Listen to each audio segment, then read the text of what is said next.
Good morning, everybody. It's Veronica Recinos with MONTON Real Estate and also MONTON Real Estate News. Thank you for joining us today. We're going to start off with giving a special thank you actually to Detective Ernest Munoz. He is a 29-year veteran of the LAPD and 14 years investigating real estate fraud. Thank you for being with us today, Mr. Munoz. We really appreciate it. You're welcome. It's great to meet with you and discuss real estate fraud, which is one of my passions. Not doing the fraud, investigating the fraud, putting the bad guys away, but also helping the community. And I think that's what we're here today to do, is give the community information about the different type of real estate fraud that's out there, and then how they can get help and protect themselves so they're not actually a victim. Yes, and thank you so much for coming out and talking about this, because it's very important for the public to know that real estate fraud does exist. Yes. And we don't want anyone out there getting caught in the real estate fraud trap. That's what I call it. Okay. There is a lot of information out there, and it's very simple for people to search it. So today, we are going to be talking a little bit about something that's very common in our business, something that I have experienced with the clients that come in. I have a movement called the Los Angeles No Renter Left Behind movement. I go to a lot of cities to help a lot of renters get out of their rental and to actually become homeowners. But in that, I have experienced a lot of people talking about payments for services not rendered, and also upfront fees, and also people paying other people who don't even own the property a down payment. They give them a rental agreement, they go into the property, they think they're renting from the owner. A couple of weeks later, the real owner shows up and says, "What are you doing in my property?" And the person who rented from this scammer is sitting there without money, without knowing what to tell the owner, and saying, "Hey, I rented from this guy, here's my rental agreement." Soon they call the person who has rented the rent to them, and they have disappeared. Now that person has become a victim. They have no house to live, no more money to move out. So what can we do? This is a big problem. Yes, it is. So let's talk about the second scenario first, and this is the one where what we have is people who are criminals, who are scammers, who go around looking for vacant or abandoned property, okay? They do a little research on it. They can do that through the internet or going to the recorder's office, and then what they do is if it's not being paid attention to, lots of times there's weeds, it's kind of run down, they will break into the property, they'll change out the locks, so they have the key now. So with the key, to someone who's not figuring out, you appear to be the owner because you have a key. Either you're the owner or you're someone who's helping manage the property. So what they then do is advertise. They can advertise on like Craigslist, or like on, a lot of times it's done on like Hispanic newspapers, or even at a laundromat, or certain areas where the public see it, or they even post signs in the neighborhood, house for rent, and their phone number. So then you contact them thinking, "Oh, I'm gonna get this great deal," and lots of times they're gonna offer you a really low rent. That's not really the market value, but because it's such a great deal, you're gonna jump on it. Lots of people do. So eventually you meet with them, and they're gonna charge you like a security deposit, first and last month's rent, and maybe they'll give you a flimsy lease or something like that. And then eventually what happens is the first of the month comes, and you go there to meet with them to move in, and you're meeting 5 or 6 other families who were scammed by the same person, who walks away with all the money. They call the police show up, the number's not any good, the person that they rented from, the name's not even probably legitimate. So this is a big problem.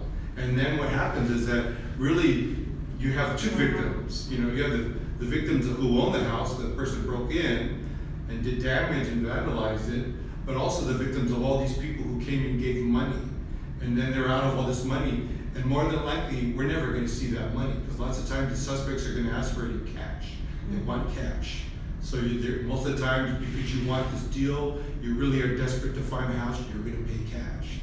And so your money's gone, and then now you're basically homeless, because if you moved out of your prior house to move into this one, you've got nowhere to go. You have no money to rent a new property. So this is a big aim for like service to help for a company or someone to help them find a property.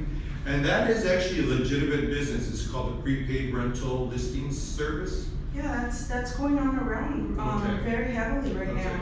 Well, this is what I would suggest of anybody who's dealing with any kind of company or person that does real estate business, is you have to work with licensed people, okay? You're gonna avoid a lot of problems if you're working with someone who's licensed, because they went through background checks, they've done education, they're being monitored by some type of licensing agency, either like the Bureau of Real Estate or the Bureau or the Department of Real Estate, Department of Consumer Affairs, or state contractors, Attorney General. They have to report to someone who's watching them, that they're not doing fraudulent acts. So dealing with a licensed person, I would always suggest that.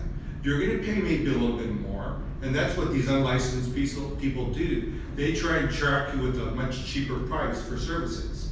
So typically you would pay maybe a certain set fee to get this rental listing agreement. Someone's gonna come in who doesn't have a license, and it's maybe a scammer, and they're gonna charge you a lot less money.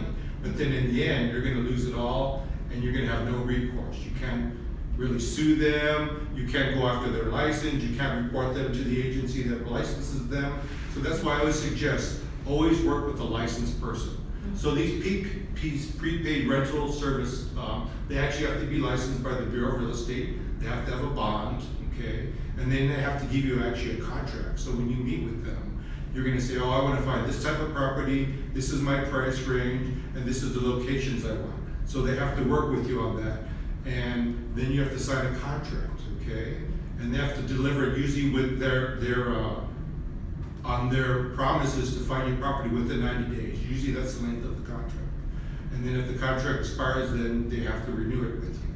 So you pay a fee, and that's legitimate, okay? As long as they're a licensed company that does this type of business. Where the problems come up on some of these licensed companies, that they don't find you the property that you want, they're not giving you the desired location, they're not giving you the price. And then lots of times there's also issues with refunds, because they're licensed, you have a right as a consumer to get a refund if they don't do their job. So typically, the refund is you have to do it in writing or in person at their office, or by certified mail that you want your refund because they have not provided the service that they promised. And you have to do that within 10 days of the expiration of the contract.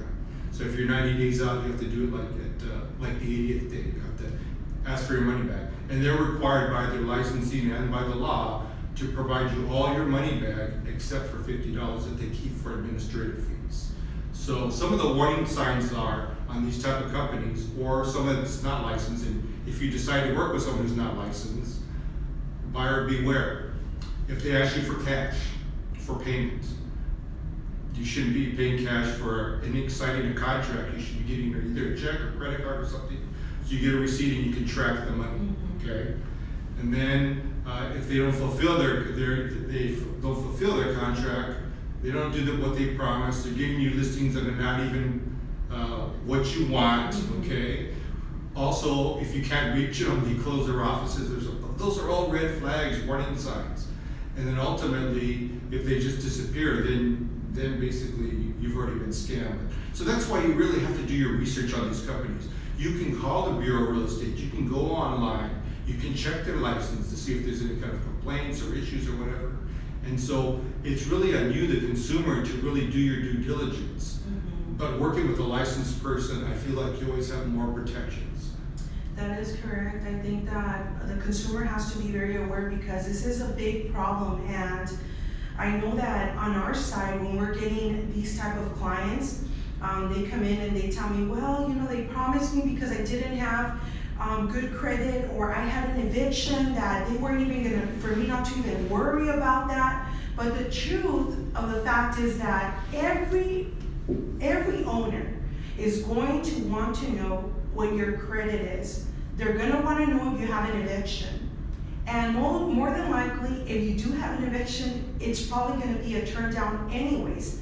So when you go to these fake companies, I call them fake companies, the ones that charge without having a broker's license, or even having permission to run the company, they're making these false promises to the consumer. So it is very important for the consumer to be aware, do their homework, and also make sure that when they go in there, this is a licensed broker office, and that they're able to charge these fees.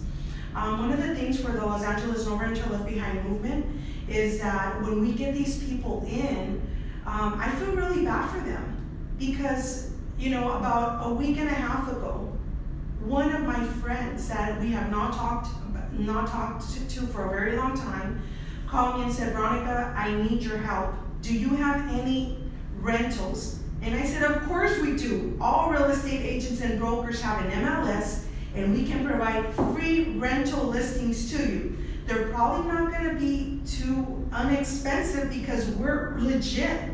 If someone's promising you a very inexpensive rental, you have to do your homework.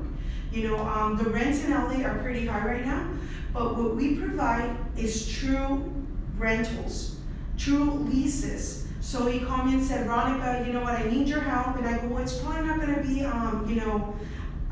too low in price, but I can help you. He goes, how much are you gonna charge? I'm like, well, I'm not gonna charge you nothing.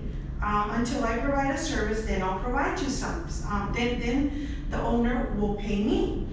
But he went on to tell me that he had just been to another, he goes, I'm sorry that I didn't use you, but I just came, I just got scammed. I went to this place, they told me that I have an eviction, they told me that I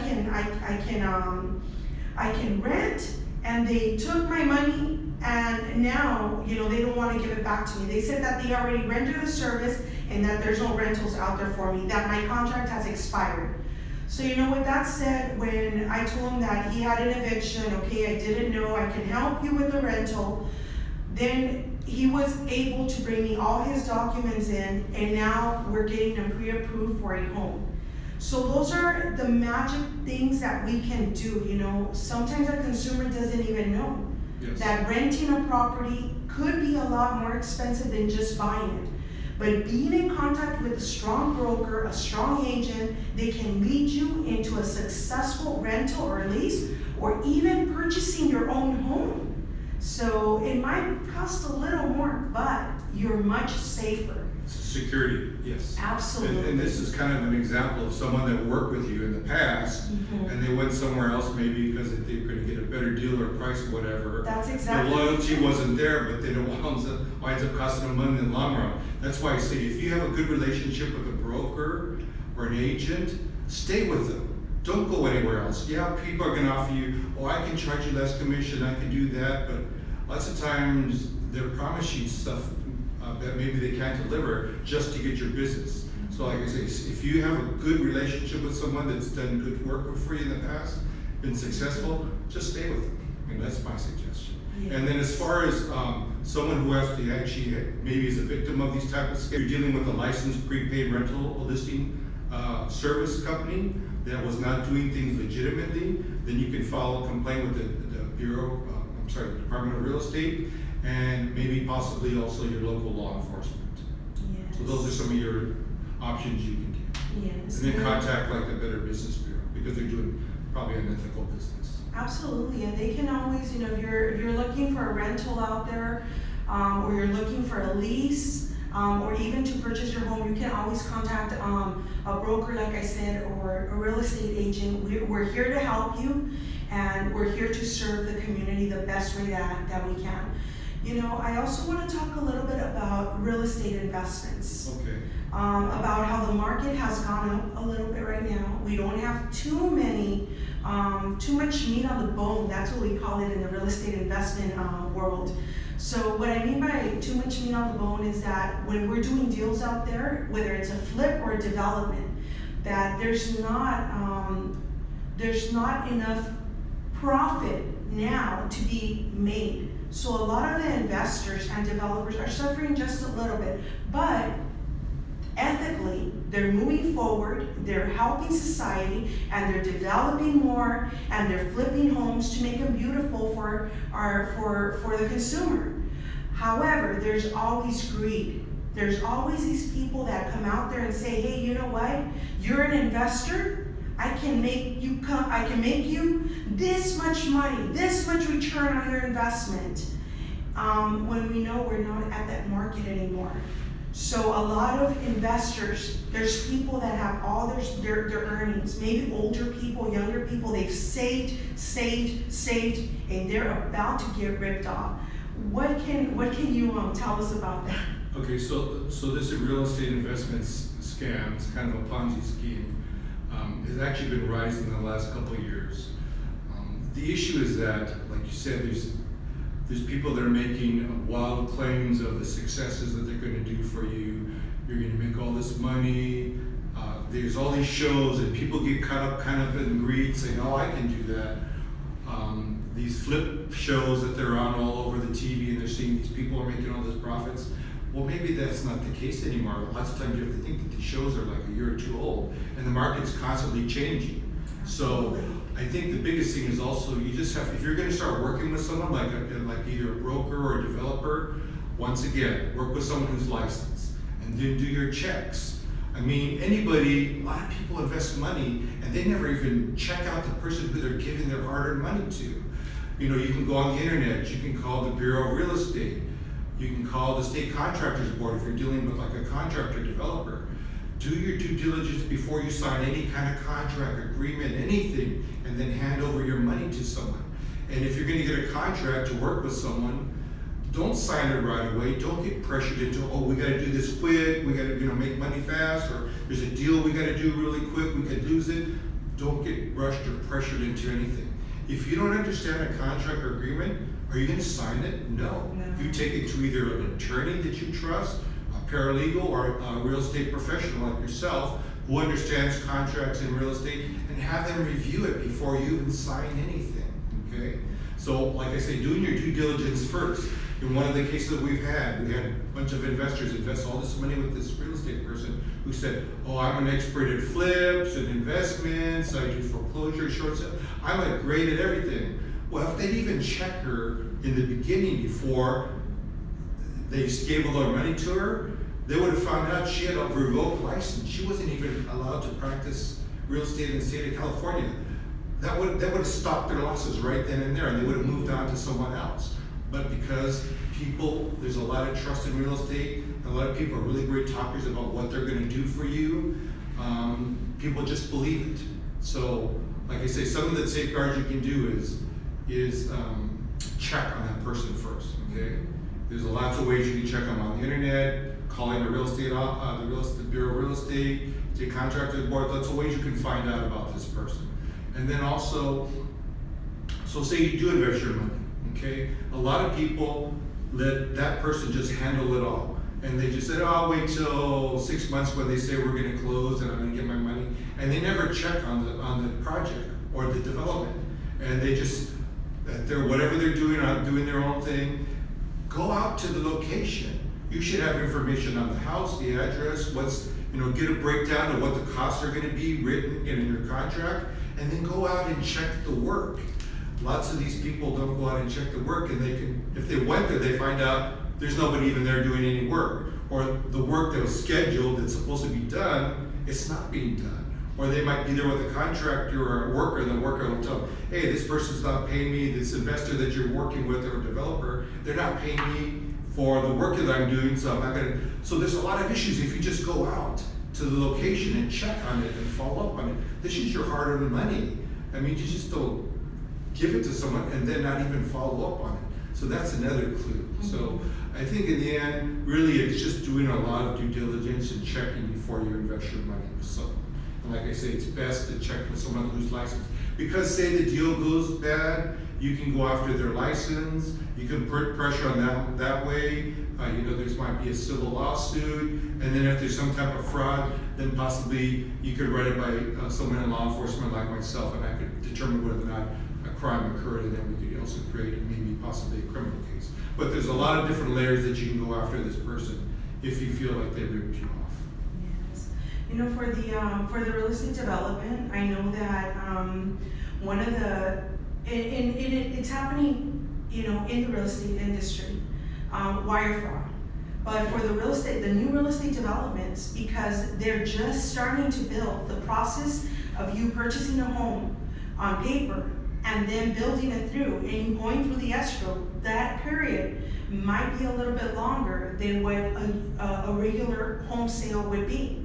In that process of the wire fraud, I do know that we have to protect ourselves from being the victim of the lengthy escrow that we might have, and then someone sending us an email and telling us, hey, you know what? Send me the money. You're buying this home from me, wire me the money now. And they're making believe that it's escrow or the salesperson or someone that has to do with that development. So what do you suggest about wire fraud? Okay, so wire fraud is actually another problem that's come up over the last couple of years, mainly due to the fact that real estate, lots of times now, the business is conducted electronically. So emails and wires and stuff like that are all done through like the computer. And so that's what suspects actually prey on now. So they insert themselves into a transaction. They probably use the identity of like the escrow company or the real estate agent. They can, you know, compromise their email, and then at the last second when they're trying to make the money, and they make it look very believable. That, you know, they'll send you an email. It looks like it's your agent's name, and they use the same logos. They're very good at this. I mean, these guys are sophisticated. And then they're going to send you an email telling you to wire the money to this account. We're going to close the deal now. So what's important is in the beginning, when you first start this transaction, meet your people face to face, meet your agent face to face, meet escrow face to face, get good phone numbers from them, contact information, their phone number, get a good email from them. And so then when you get down to the end, when you actually got to close the deal and send all your money in, you actually, if you receive a text or even an email, don't always trust that, because technology can be manipulated very easily. So I always say trust people, not so much technology. So if you get a change, so lots of times what will happen in the cases that we've investigated, an escrow will say, okay, in the beginning, we're gonna have you send the money to this bank, this is our account or whatever. And you haven't, you know? But then at the last second, the suspects have then inserted themselves into the transaction. And they're gonna tell you, well, there's been a change. We need you to send it to this bank and this account. So when that change comes in, don't always believe that. That's why you call directly, or you even go to the escrow office and confirm that this is correct. Because lots of times people just believe emails, and it looks like it came from Veronica or it came from the escrow office. Because like I said, they're very good at disguising themselves. They send the money out, and then the money's gone, the criminal has it, goes into his bank account, and lots of time, it's already out of the country. So I say, trust people, stay in contact with your agent, stay in contact with the escrow, especially when it's like a long, drawn-out escrow or transaction that's very long. You gotta stay in contact with these people. And if need be, if it's a change and you don't feel comfortable, you can always run into your bank, get a cashier's check, rather than do that wire and run to escrow or wherever you gotta go to close the deal and get the money there. So just be very protective. And also, lots of times suspects will try and get you to like text you or email you their personal information, your personal information, like your identifications, your social security number, your bank account numbers, credit card numbers. Don't ever respond to anything like that. Always do this type of work in person at your agent's office or at the escrow office or at the lender's office. So one of the ways that the real estate industry is being careful with this is that we provide something called a wire disclosure. But even providing that, you know, people do have to be careful in all aspects. Another thing is that regarding the contractors that are working for these developments or that are promising, you know what, you can go into this development, here is a contractor, the contractor is there, you're supposedly going to start this development. The contractor comes in. How do you check for the license? How do you check this is a legit contractor? All right, so like I said, once again, there's a couple resources you can use. state contractors board that license all contractors. So you can check on their website, you can run their license number, and you can see their name, their company, and then there's also a listing for like if they have complaints. But if you want to do a little more research, you can call the state contractors board. I know they have a main office out of Sacramento, but there is also a Los Angeles office, so there's probably an office in every major county in Southern California. You can actually walk in and talk to them about this, and they know about any developments that are going on because they have to apply for it. Also, the local building and safety or plan development agencies in your county or city, you can walk in there and talk to them about a plan development that you're talking about investing with this contractor. What's going on with that? You know, say, hey, I'm thinking about investing my money with this. Is there any issues with this development that's going on? And they could tell you, well, this is not even, there's no permits, there's no nothing. It's like, you could find this information if you just go search it out. But if you just give your money blindly and not do any research, you're just setting yourself up to get ripped off.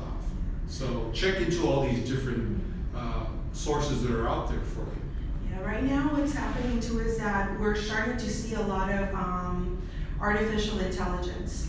A lot of the real estate market is being pushed into artificial intelligence for people to buy online, for people to get the value of their home online. Personally, for me, I would probably, if the artificial intelligence would grow so much, I would probably not be doing business with anyone that, you know, with artificial intelligence, if it has to do with me spending the type of money that you would spend in purchasing a home or an investment, because it's the biggest investment that you're gonna make in your life. So I tell people, you know, you have to be belly to belly with that person. Yes, I know there's a lot of apps out there. I know there's a lot of, a lot of websites that offer you the equity of your home, the value of your home. They're offering you to tell you, but there's nothing like having a face-to-face, belly-to-belly, desktop person, you talking to them in here, you know, right here, and them showing you what your property is worth. And not only go to that one broker who is licensed, who has the ability to do that, who's bonded, but also, you know, go to different agents, different brokers, get 2-3 price opinions, or market analysis. So what do you say about what's going on right now? The equity that a person has, the sale of your home, and also the deeds, because we have to protect them. So right now, I mean, we have a generation, we've kind of moved a lot in technology, and I always say, my saying is, trust people more than technology, because you can always be fooled, okay? So the relationship you develop with a broker or someone that you're dealing with, a real estate professional, you have to have that, okay? It's old school business for me. And yeah, it's easier to go onto an app or go on the computer and search stuff online and then go on to Zillow or Redfin or some of the other places and you're gonna get values and stuff, but those aren't always accurate. The more accurate stuff is the stuff that you're getting from an agent who's gonna run like a comparative analysis, look at comps, really have you at your interest at heart, because even if you go onto a website, what guarantees that the information is accurate? And if you're relying on that, like I say, if the deal doesn't go right or you don't get the value that you think you can, you're gonna sue a website? Yeah. What are you gonna do? You have no recourse. So, like I say, I always say person-to-person contact is always best. Meeting someone that you can get referrals from, you check them out. Like I said, also again, check out their license. Talk to maybe people that have done business with them, ask about their successes. If they're really good, they can tell you about what the deals, how they've helped other people. And I think that's the best way to not only protect your equity if you're selling, but also to get the best value if you're a buyer. If you want to really get the best value for your money, you got to deal with someone who's really got a good experience, is licensed, and has a lot of value. Much more than going on like an app or a website. Yeah, so what we do is that, like for our company, one of the things that we do, and I tell sellers all the time, people who are trying to sell their home, Our company is really based on a lot of education. Again, that's why I bring back our movement, which is the Los Angeles No Rancho Left Behind movement that I started because I saw the necessity of what was going on in our daily lives, So when we started this education process of how to educate the buyer, go and fix your credit, look for programs that have good down payments. Also, on the sale of your home, we educate you on that. How can you get the best value of your property? What can you do for this? So we have a few classes on that as well. And we also teach in that class, we tell the consumer, you don't have to use this. You can go and get more market analysis. And we actually, tell them, go and do it, because we want them to be safe with us. We want them to understand that we are here to help them with the process, the sale of their home, to get the highest and best value of their property. Right now, a lot of things, I think that I talked to you about a case that, where there was a property that was sold, and they, this owner did not disclose, they did not disclose to him openly what the full value of the property was. And if they did, they didn't get him to sign. Look, this is the full value of your home, sign. They didn't even have an appraisal. So one of the other things to protect yourself, if you think you have a flip home that it's falling apart, it's not working well, and you're saying, you know what, I'm just gonna sell the home. Here comes an agent and says, you know what, I'll buy the home off of you right now. Stop. Don't rush into anything. An appraisal is a very inexpensive price to pay. You get an appraisal out there, let him value your property as is, and let him value your property if you were to fix it, or allow your broker to do that, to bring you those analysis. Once you have that in your hands, then move forward and make your decision. But not doing your homework will cost you a lot of money, and I'm talking about thousands. I'm talking about thousands of dollars here. I apologize. It's okay.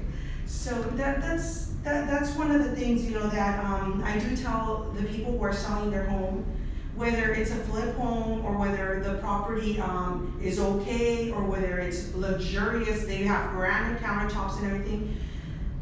Get your price opinion, get your market analysis. So we have to be able to, as brokers or agents, we have to be able to do that. Well, I think that what you said is key. Just don't rely on one person to give you opinion. Go to other agents, because the person you go to, like you said, this is the person, maybe it's the person that did that, ripped off the equity that the person could have got. If they only went to them and only got their opinion of the price and never went to anybody else, how can you even compare whether or not this person is telling you the truth? Yes. Or are they going to pocket the equity or whatever when you close the deal and you find out later, like you said, your client, your friend, or whoever, could have actually got $200,000 more out of the property. That's why appraiser, and then go to a couple of professionals, and you determine who's going to give you the best service. Someone like you who's giving classes and giving training and everything like that. That's someone that should be, a buyer should be attracted to you, or a seller, because you're giving a lot of disclosure, and educating them on the process. Because the real estate transactions, it's very complicated for just a regular person who doesn't understand, and especially for Hispanic speakers or someone who doesn't speak English, because everything's pretty much all contracts and information is in English, so they're kind of really kind of at a disadvantage. So especially if you speak Spanish as an agent or something, you've got a plus, So like I say, getting different opinions is always important. Yeah, and then hiring the right person. We talked about this a lot, but hiring the right person, and for you to be aware that there is sites. You can go to the DRE, you can look up a license for a broker or a real estate agent. You can look up a contractor's license. It's open now. Everywhere you go, you can Google the person's name. Just Google their name. Once you Google their name, everything will pop up. And if it doesn't, then do your research. Go to the entity, the correct entity that has to do with that person. And I think that way you're more protected, like you said, and you can safeguard your money. Right. So I think the key is that, I mean, most of the community has access to internet, so they can do that kind of searching. But there's some people that don't have access to internet or don't understand computers or whatever. That's the type of person that should be going into the office of like the Bureau, the Department of Real Estate, State Contractors Board, whatever licensee agency that the person that they're dealing with, to talk to someone face to face over the counter and ask them, hey, is this person legitimate? Do they have any problems? What's going on with their license? They can do all that.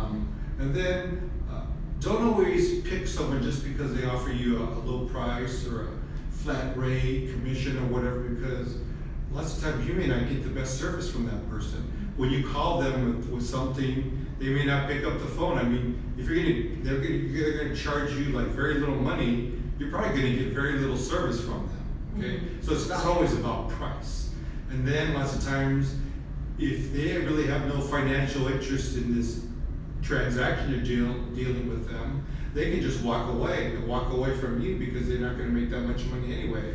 And they'll move on to somebody else that's gonna pay them. So then you're kind of stuck with no agent, nobody that you're working with because you want to go with this person who's charging really a low fee. So, like I said, you know, I think the best thing is, like if you're looking for an agent or a broker, get like a friend or a family or somebody who's worked with someone who is really good and was successful in doing their transaction. Get those type of referrals from somebody that you trust, like a friend or family. And then work from that, and you can, if you don't have like someone who can suggest, then you start kind of looking at the internet, but then you start doing your research on these people, okay? Or go to like classes, or are you putting on some type of seminar or something? Go to these type of things where you actually can hear the person talk, and then afterwards ask them questions and get a feel for them if there's someone that you feel you can trust. Yes. So, you know, now that you talk about, you know, people putting up seminars and stuff like that, it's a lot of work when you're doing the seminars. They're very time consuming. A lot of people don't know how time consuming this could be. Yes. But we do it all for, you know, the education and the love of the public and for the love of our business. For example, with our real estate business, our company, MONTON Real Estate, what we do is that we decided a very long time ago when we started our movement that we were going to protect the consumer, the renter, and also try to teach them that renting a home is not for long term. Maybe for some people it is, but we want everyone to own their home. We want to help with the problem, the housing problem that Los Angeles County has right now, which is growing tremendously. Homelessness is growing. A lot of that is going on. And it's very painful, you know, when sometimes I go out to Skid Row and I see these 60, 70-year-old women, and I see them there and they tell me, I lost my home, I was kicked out of my rental and all the rent was really high and I couldn't go anywhere else. And it hurts me, and that's why I think that more now, I want to be able to teach the consumer that it is possible for you to own your home. The way it was for my mother, when she had a minimum wage job, some real estate agent came in, a broker came in, and he didn't care about who my mother was. He didn't care that she was a minimum wage worker. He lifted her up and said, you know, we're gonna get you your home. And he got her condo. That's great. And it was a great feeling for me as a young woman, a young girl, to see my mother as a single mother accomplish this. And you know, my mother, to this day, she has her condo and she never has to ask her kids or go on the street or worry about someone kicking her out of her rental because she can't afford it anymore. Never. She will never have to go through that. But you know, that's why we're here. We're here to help the consumer with our program. We're here to help them that understand that even if they don't have this big way, they're making a lot of money at work, but with the little bit of money that they're making, we can prepare their file. And also they don't have credit and they've messed up their credit when they were younger, because my generation never got taught about credit. Most of my generation has bad credit, and I had to fix my credit too. So how do you get that consumer to fix their credit? How do you do that? It's a process. It's a lot of work for the broker, the realtor who really loves their business. It's gonna be a process, and the consumer has to be on board with it. They have to be able to come in, fix their credit little by little, pay off a couple of things, save a little bit of money for their down payment. They have to be, part of our program. But overall, even to make it even easier for the consumer, we go to different cities. We move around a lot. So we just went to Paramount. In Paramount, we were able to help 4 buyers. We went to Southgate. In Southgate, we were able to help, I think, 1 buyer. But even if it's 1 buyer that comes and we're able to help them, that's all we need in order to change. And for those brokers and realtors who are out there, I always tell them when they come and visit me, and even the lender, you have to plant the seed. We're a huge world. California is huge too. But if we're each planting a little seed and we're each helping, then we will have a better society. The housing problem will probably end. But right now, how do we do it? How do we get these people, these brokers, these agents, these consumers to understand we have a big housing problem? Let's start somewhere. Just plant your little seed, plant it, and your tree's gonna grow. That's all we have to do. So that's where we have that program. But this also brings me back, to people having their licenses in line, not getting scammed, not getting defrauded. And especially like these people, like you say, that are renters and they eventually want to buy. You say it is a long process sometimes. Mm-hmm. The scammers want to get your money fast. They don't want to be with you for 6 months to a year, helping you build you up or whatever. They want to come in quick, rip you, tell you whatever they want to tell you to get your money, make you feel like you're going to get this house right away, get your money and rip you off fast. Mm-hmm. So something like this program, your program is something that a consumer should go after. Mm-hmm. Not someone who's going to help you really fast. Someone's going to take their time with you, educate you, build you up, whatever you need to do to buy a house. Mm-hmm. Because like I said, the scammers, they don't invest time in people. They tell you whatever they want to tell you to get your money. They just want, and then they're gone. They're gone. So that's why, like I say, don't ever rush into something. Use caution and really work and have a personal relationship with your professional that you're dealing with. I want to end this with one story that I just recently I was helping a woman close in escrow, and she was losing her home, and the buyers came in. They were buying the home, and I was a dual agent for this property. But when the buyers came in, one of the buyers' girlfriends, she had a lot of questions for me, a lot, and a lot. It wasn't normal. It was like a lot of questions. Mm-hmm. Usually you do your homework, you have a very cautious person. And inside of me, I started feeling like, oh my God, why is she asking all these questions? But as a professional, we have to understand and put yourself on this person's shoes. Why are they asking me all these questions? Because you haven't given them the response.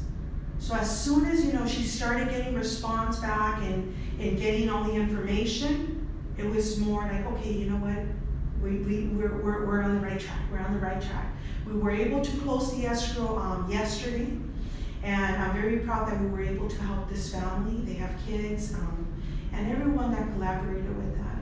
But that reminds me that information is so important, and for the brokers who get bothered, or the agents who get bothered, or the lenders who get bothered. Why are we in this business? We're in this business to give information, and no matter how much they ask us, we have to supply the answer to them. And if we don't know it, go research it. And once you research it, make sure you give them the answer that they're looking for. That's great. And actually, it could be another instance where we have lots of victims who are victimized multiple times. Mm-hmm. in real estate fraud. So a lot of them are really cautious. That's like possibly they ask a lot of questions because they don't trust people. They've been ripped off by 2 or 3 people that say they're going to help them in real estate, and they wind up taking their money. And lots of times, even when we talk to them as the police department, they're not trusting either. They don't trust us sometimes, you know. Are you really the police? Are you really going to help me? And so that could be another kind of barrier to these people, especially someone who's been burned a couple times. They're very untrusting of people. So that could be an issue too. In this case, it wasn't, but you know, other realtors might run into that where someone's very asking all these questions because they really want to try and protect themselves this time around. Exactly. So with that said, you know, Mr. Munoz, I really openly want to thank you. This is the You're second welcome. time you've been in our interview with us. We really appreciate it. You're a very busy man. You have to go out and catch criminals. So thank you so much It's for great. coming. No, this is great for the community, and we put this information out there to protect people because we don't want to see you know, people getting ripped off and victimized. And we're gonna put up some information also, from our last interview, I did get some information, on where to call if you are, or if you think you are being, a victim, or you were a victim of fraud. A couple of entities where you can call and you can report, fraud. So again, thank you so much, Mr. You're welcome. Munoz, I really It's great to be appreciate here. it. Thank Okay. you. Stay tuned, everyone. We're gonna be heading to, I just want to do a small announcement. We're gonna be heading to West Hollywood this Saturday, where we will have our home buyer seminar. And if you want to reserve your free tickets, you're more than welcome to. You have my number, it's 562-415-6105. Thank you so much for being with us and joining us. Any questions you have, please feel free to call me also. I'm here to help you. Thank you. Thank you. I apologize for my phone. I forgot